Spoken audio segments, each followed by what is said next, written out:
Hi everybody, and welcome back to Let's Play Dragon Quest III with me, Get Daved.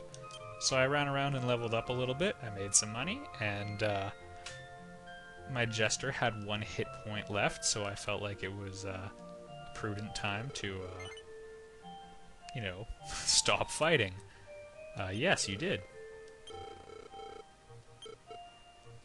What a drunk. When you come to towns at night, things are often different. Like that. Also, this pub is open, so let's check it out.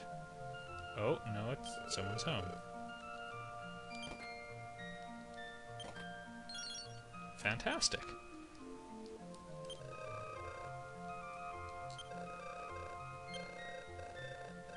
Huh. In the coming darkness, you will have no respite. Of course, unless I stop said archfiend from, his insidious plans, but I would not bet on me personally. Well, let's check out the bar real quick.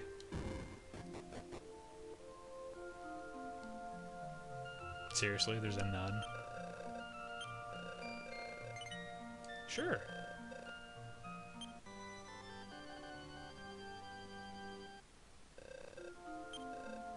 Thank you. Wow. I am terribly disappointed in said tavern. There's one guy dozing off upstairs. It's like, well, anyway. You got it, Mom. Let's go visit Grandpa real quick. Oh, that's sad.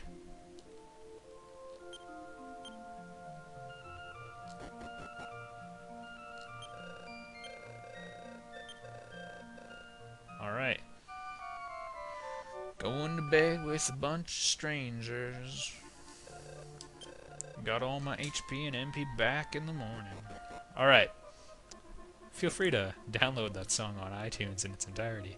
I guess I'm going to buy some equipment first, and then we will look into gearing up. Also, really good news, everybody. The hero learned Heal. Level 5. That's the magic number. Jansen has absurd attack power. I love it, and buying a copper sword is pretty much meaningless at that point. Not leather armor or a leather shield, though.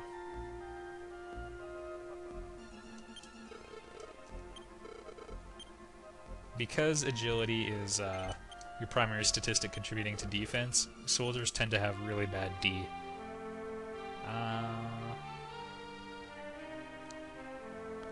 I kind of want to check out what's for sale in the other town before we commit too much of our money, so I'm just going to run there real quick.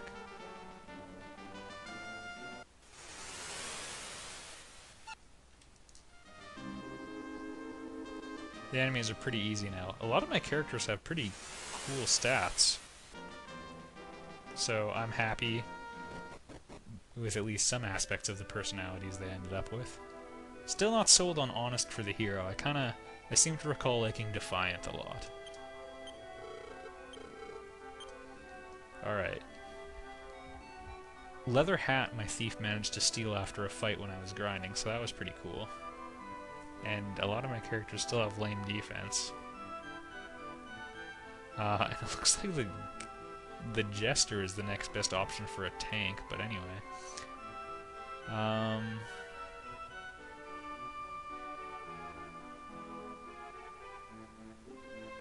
Wow, actually, you know what? I'm not that impressed by the chain sickle. I guess I will get one so Shion can have decent attack power too. But, that's pretty much it. I remember it being a bit better. I thought it's usually more expensive in most Dragon Warrior games, but typically it's like plus 20. It could be a weapon that attacks a lot of enemies, so hopefully that's the case. What else?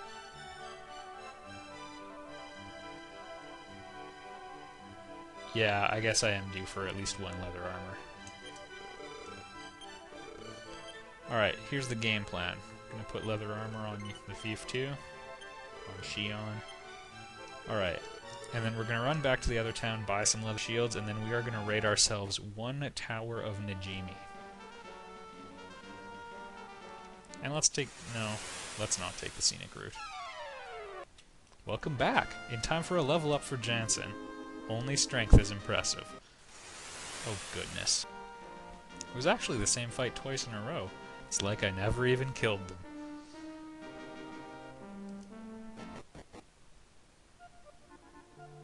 Alright, we've got some equipment to sell, so that'll help finance other equipment that will later be sold.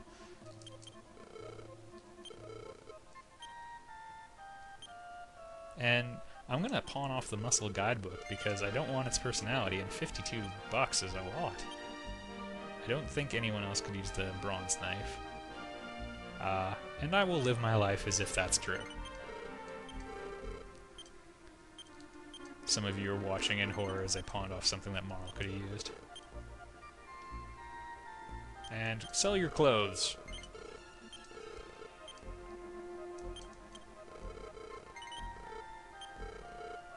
Okay. So we've talked strategy on our buying patterns.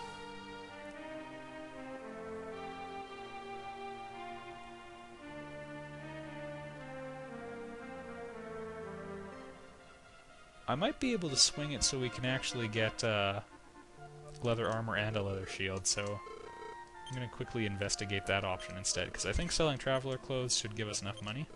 Actually, I'm almost positive that that'll be the case.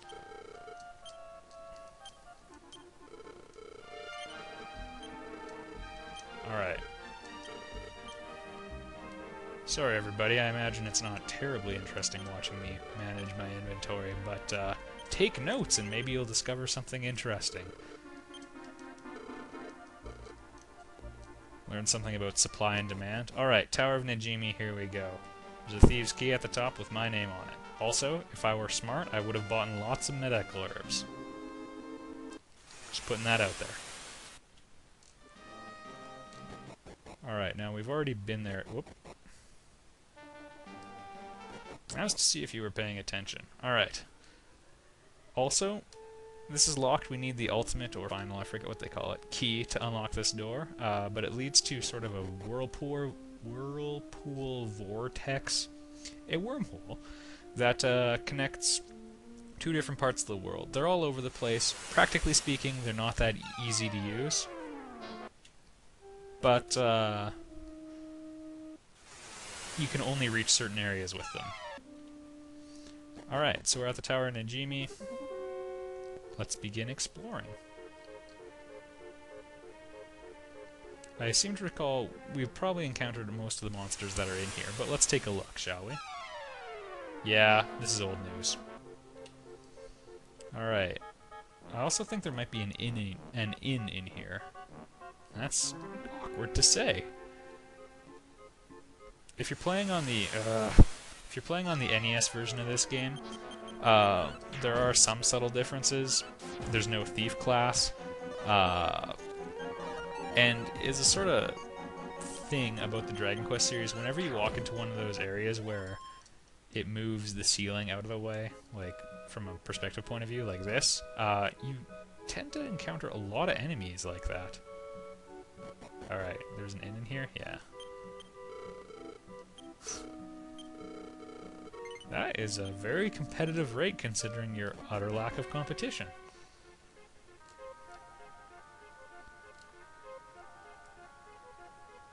Does not look like anything interesting in here so far.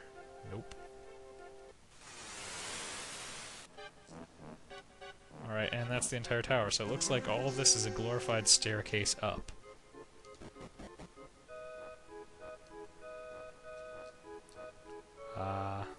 I vote up. One staircase option,